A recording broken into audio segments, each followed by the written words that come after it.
Are your assumptions always right? You've got to learn to question your assumptions.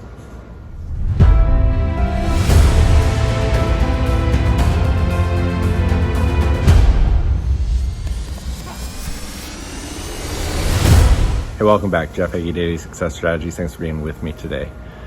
So this whole week I've been talking about experiences I've had in building businesses, in running businesses, and the lessons I've learned throughout that process. And I've been sharing those, and I want to continue that today. Today I want to talk about the assumptions we have towards certain things and how those assumptions can sometimes lead us in the wrong way.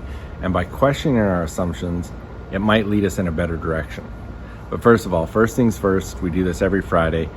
Thanks for being with us throughout the week. On Monday, we said, what are you going to do this week so that on Friday, you can look back and say, one, it's been a successful week. Two, you're closer to your bigger goals. If you don't have clearly defined goals, go to jeffhaggie.com/peak performance, go through that process, figure out what your goals are. But anyways, whether you're working with one of our accountability groups, an accountability partner, or you're just doing this on your own, figure out, did you do what you said you were going to on Monday? If you're watching or listening to this on social media, leave me a comment, send me a DM, whatever. But find yourself someone that's going to help hold you accountable. And then make sure you're doing those things every single day so that you can achieve those goals. All right, let's get back to what we're talking about.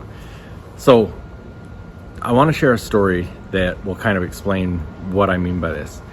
So if you haven't been following, my manufacturing business, we produced artificial stone veneer. If you're watching this on video, it's like the stone here behind me on the fireplace. It's the artificial stone that you see on fireplaces, on houses, whatever. And before 2008, most of our business was up and down the east coast of the United States.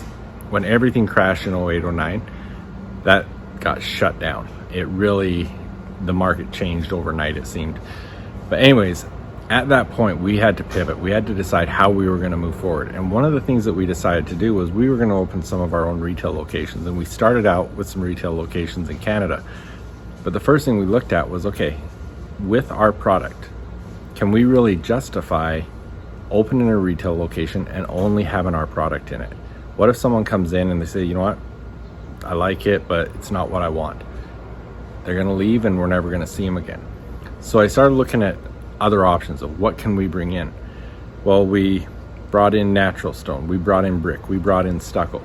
But what about specifically to artificial stone veneer? What can we do to diversify there, and do we want to?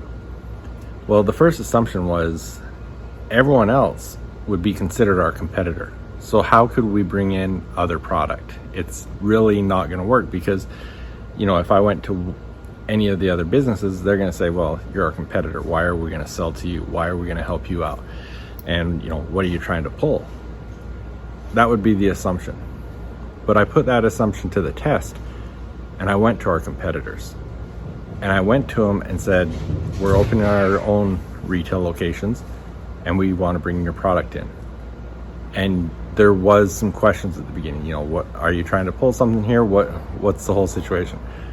But after building some relationships, we were able to do it. And that's what we ended up doing, is bringing in a number of products. So we had our own product, we had competing products, we had a whole arrangement of manufactured stone, of natural stone, bricks, stucco. We had the whole thing. And the assumption was, no, this isn't going to work because our competitors aren't going to sell to us. Once we created a relationship with them, that they understood that, no, we were being straightforward with them. We weren't trying to pull anything crooked, that we wanted to bring their product in and sell it alongside ours. Then we were able to create some good relationships, and it worked out well. So is that the exact situation you're going to be in? No. Is that this best case scenario in all businesses? No. But the reason I want to share that story with you is, if we had just gone with our assumptions, we never would have asked the question. We never would have even tried, because our assumption was, no, they'll never sell to us. We're the competitor. But it ended up being a great relationship. It ended up being really good for us because it gave us a way to diversify our product line, and it gave us a way, if we couldn't keep up with production with something, we had another option. And we had a lot of different things we could work with once we were able to do that. And we actually ended up bringing in a number of competitors' products, and we were able to position them for different target markets. So the whole idea there is, question your assumptions. Don't just assume something because you don't know if it's the truth. If we would have gone to them and said, this is what we want to do, and they said no, is it that big of a deal? No, that's what we were thinking would have happened anyway, so nothing was different. They weren't selling to us before, they're not selling to us after. What's changed? Nothing. But you never know until you make that conversation happen and ask those questions. So when you're looking at growing your business, when you're looking at stepping outside your comfort zone, any of those things, you're gonna automatically make some assumptions. But question those assumptions. Ask yourself, is that really what's gonna happen? And put yourself in a position to really find the truth.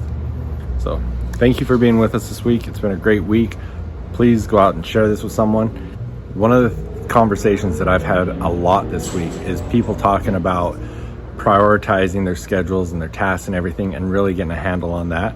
One of the things I strongly suggest is get a handle on your scheduling, on your routines, those sort of things. Go to jeffheggie.com/mindset journal. You can get your mindset journal there. You can get the bonus material there as well, but go check it out. And I promise you that's a system that's really going to help you get a handle on those things. Thanks for being with me. I'll see you on Monday. Og Mandino said that the difference between those who have failed and those who have succeeded lies in the difference of their habits. Good habits are the keys to success. Many of the habits that will bring you success in life are easy to do, but they're also easy not to do.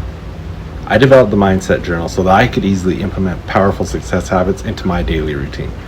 The power of the Mindset Journal comes from knowing your top priorities and scheduling them into your day. The power of the reticular activating system and its relationship to your goals, your mindset questions, and your daily accountability. So if you want to implement some quick and effective success habits into your daily routine, go to jeffheggie.com/mindset journal and get yours today. You're an entrepreneur who wants to discover the breakthrough secrets that will produce the results you've been searching for, but you just can't seem to figure out why you keep working harder and harder and you're just not getting those results. I want to tell you about a new challenge that I've created just for you, the Business Domination Challenge. If you want to create the entrepreneurial lifestyle and the business you dream of, then this is exactly what you're looking for. I created the Business Domination Challenge to show you how to grow your business exponentially and to become an optimal performing entrepreneur. What's an optimal performing entrepreneur? It's an entrepreneur who's succeeding in all areas of their life. If I show you how to build a successful business, but your relationships, your health, and everything else is falling apart, that's not a success. It's not about working harder, it's about implementing the correct principles and becoming the person who can do the things that produce the results. Hurry and go to jeffheggie.com/business domination and secure your spot today.